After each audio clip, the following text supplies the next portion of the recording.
पाकिस्तानी बरामदात में 60% तक हिस्सा डालने वाला सनती शोबा आज ज़बोहाली का शिकार क्यों है?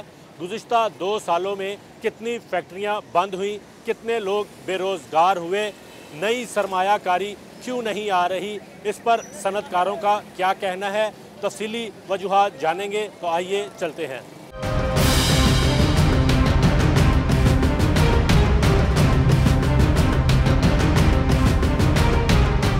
पिछले 1-1.5 साल में सर हमारी 125 से ज़्यादा सनतें, मिल्स बंद हो चुकी हैं और ये हम बार बार गवर्नमेंट को बावर कराते हैं कि ये बंद होने की जो वजूहात हैं, महंगी बिजली, महंगी गैस, ऊंचा इंटरेस्ट रेट, ख़ित्ते की सबसे हाईएस्ट टैक्सेशन, यानी कि ये चारों चीज़ें पूरे रीजन में सबसे हाईएस्ट कॉस्ट ऑफ बिज़नेस का हिस्सा है। एंड उसकी वजह से सर हमारी सनत कम्पीट नहीं कर सकती। हमारी सनत दिन ब दिन बदहाली का शिकार हो रही है और आहिस्ता आहिस्ता क्लोजर की तरफ जा रही है। जो हमारे मेंबर्स इस वक्त चल रहे हैं वो सिसक के चल रहे हैं कैपेसिटी पे, एंड जो हमारे मेंबर्स चल रहे हैं उनमें से आधे इस वक्त हाफ़ कैपेसिटी पे चल रहे हैं, यानी कि आधे हाफ़ कैपेसिटी पे चल रहे हैं, जो बकाया आधे हैं वो फुल कैपेसिटी पे सिसक के चल रहे हैं। फिर रही सही कसर कभी कोई जिस तरह ये स्ट्राइक आ गई थी, अभी ट्रांसपोर्टर्स की स्ट्राइक है, जून में जो है वो नहरों के ऊपर स्ट्राइक आ गई थी पंजाब सिंध बॉर्डर पे, तो ये चीज़ें सर हमें काफ़ी इफ़ेक्ट कर रही हैं। नई इंडस्ट्री अब नहीं हो रही, ये मैं एक मफरूज़ा नहीं बना के आपको दे रहा, ये फेडरल बजट से एक दिन पहले इकोनॉमिक सर्वे गवर्नमेंट का अपना आया था जिसमें लार्ज स्केल मैन्युफैक्चरिंग -3.5% और आपकी पांचों बड़ी फसलें -3 से -30% थी। तो ये सर बड़ी अलार्मिंग चीज़ें। ऊपर से आपने इंपोर्ट का मुंह खोल दिया है, इतनी ज़्यादा अनचेक्ड इंपोर्ट आ रही है। EFS की गलत पॉलिसी में पिछले 1.5 साल जितना धागा कपड़ा आके सस्ता बाहर से उसने हमारी मकामी सनत को तबाह किया, वो उसकी वजह से हमारी 100+ मिलें बंद हो गई पिछले 1.5-2 साल में। दूसरी चीज़ कि बहुत ज़्यादा हमें नवाजा गया है, ये भी अगेन गलत मफरूज़ा है। जिस मुल्क में आपने इंडस्ट्रियलाइजेशन करनी होती है, इंसेंटिवाइजेशन करनी पड़ती है, आपको कोई इंसेंटिव देना होता है, कैपिटल एंड इन्वेस्टमेंट वहाँ पे जाती है जहाँ अपॉर्चुनिटी होती है। अगर अपॉर्चुनिटी नहीं होती तो वो कैपिटल इन्वेस्टमेंट कहीं और चली जाती है। आज क्यों पैसा बिटकॉइन में, क्रिप्टो में, दुबई में, पोर्चुगल में, फॉरेन एसेट्स में, टी बिल्स में, स्टॉक मार्केट में जा रहा है? क्योंकि वहाँ अपॉर्चुनिटी बेहतर है। फ़िलहाल एग्रीकल्चर में, इन्वेस्टमेंट में, फैक्ट्रियाँ लगाने में कोई इन्वेस्टमेंट, कोई इंसेंटिव नहीं है, इसलिए वो नहीं लग रही। लिहाजा ये सब्सिडी वाला मफरूज़ा गलत है। अगर हमारे किसी मेंबर ने कोई बैंक लोन ले के ज़मीनों में लगा दिया तो सर ये उसका अपना ज़िम्मा है, लेकिन ये आप कहें कि एट लार्ज ऐसे हुआ, I don't think at large ऐसे हुआ।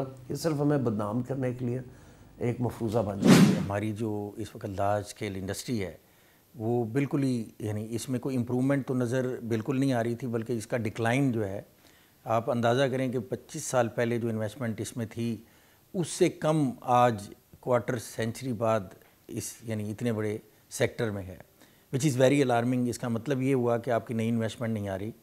और अगर आप फिगर देखें, हमारी जो टेक्सटाइल सेक्टर है, जो हमारा मेजर एक्सपोर्ट को यानी उसको कैटर करता है, 60% ऑफ हमारी जो एक्सपोर्ट हैं वो टेक्सटाइल सेक्टर में है।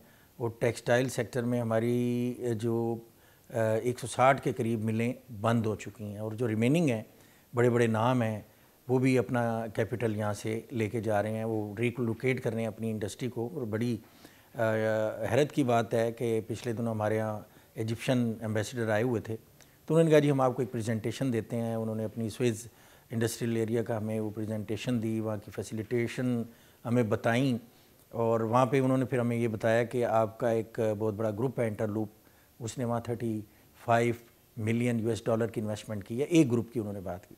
तो मैं ये समझता हूँ कि एक तरफ तो हम फॉरेन डायरेक्ट इन्वेस्टमेंट की बात करते हैं, जो हमारे मुल्क में कभी भी 2.5 to 3 बिलियन नहीं रही। एक साल ऐसा था मुशर्रफ दौर में ये कोई तकरीबन $5 बिलियन तक गई, लेकिन ओवरऑल इसका ये जो स्टैगनेंट इसी फिगर पे रहती है।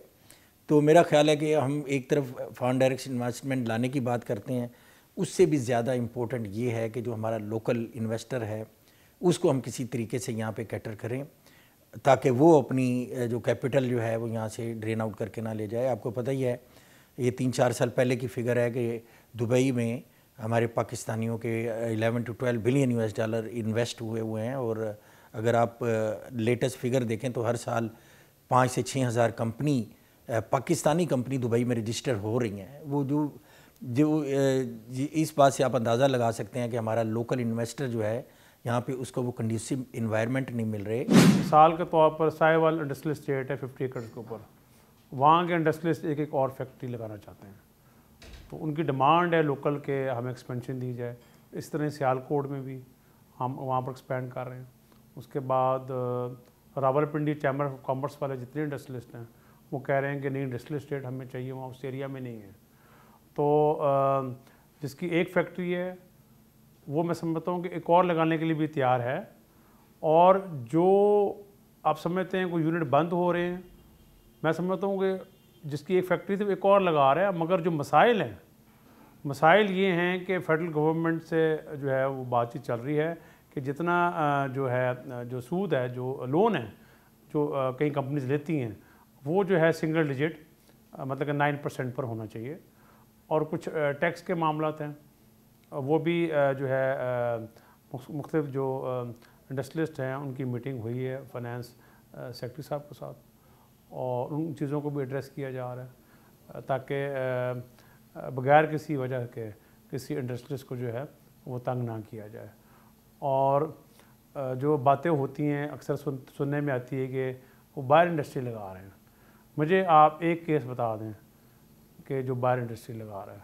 यहाँ पर इस टाइम मैं आपको मिसाल देता हूँ, शेखुपुरा कायदे आज़म जो इंडस्ट्रियल जोन है हमारी, पिछले महीने 10 नई फैक्ट्रियों की बिल्डिंग बनना शुरू हो गई है। हमारी जितनी इंडस्ट्रियल स्टेट्स हैं उसमें पहले ये मेरे से पहले एक माफिया बना हुआ था कि 5-5 साल के लिए प्लॉट रखते थे, 4-4 साल के लिए जब रेट ऊपर जाते थे तो आगे भेज देते थे। वो सारे हमने कैंसिल कर दिए। कंपनियाँ को शिफ्ट नहीं हो रही हैं बाहर। अगर कोई बाहर, मैं समझता हूँ पाकिस्तान से बाहर काम कर रहे हैं, वो ज़्यादा रियल एस्टेट में हैं लोग जो बाहर काम कर रहे हैं।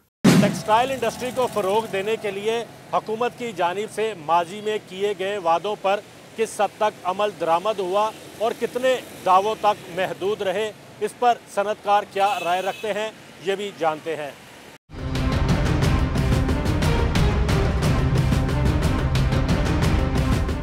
2025 में 1.43 बिलियन की एक्सपोर्ट थी टेक्सटाइल की।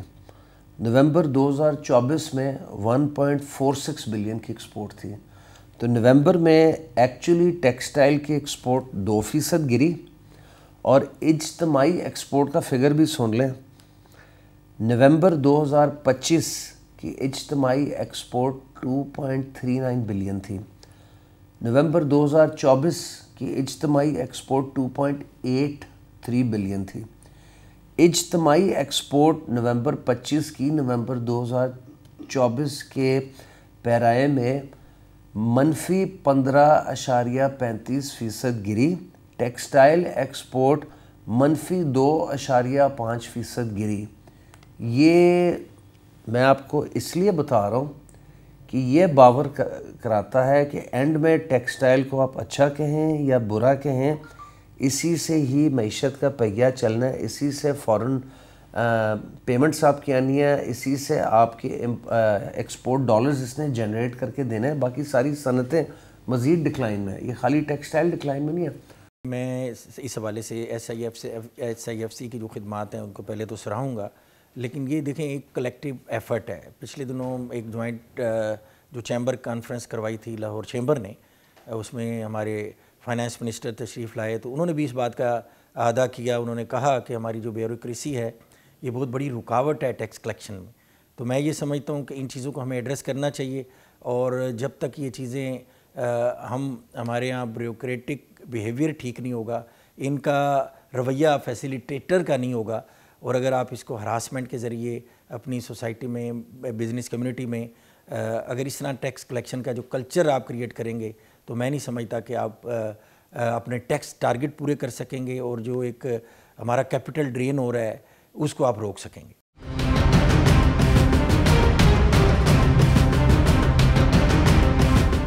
मैंने आपको बताया ना, उनकी जो डिमांड है सिंगल डिजिट पर के जो बैंक से लोन किया जाता है, लिया जा रहा है, उसको कम किया जाए, वो तो उनकी डिमांड ठीक है, और उसके ऊपर जो है फेडरल गवर्नमेंट उसके ऊपर वर्किंग भी कर रही है।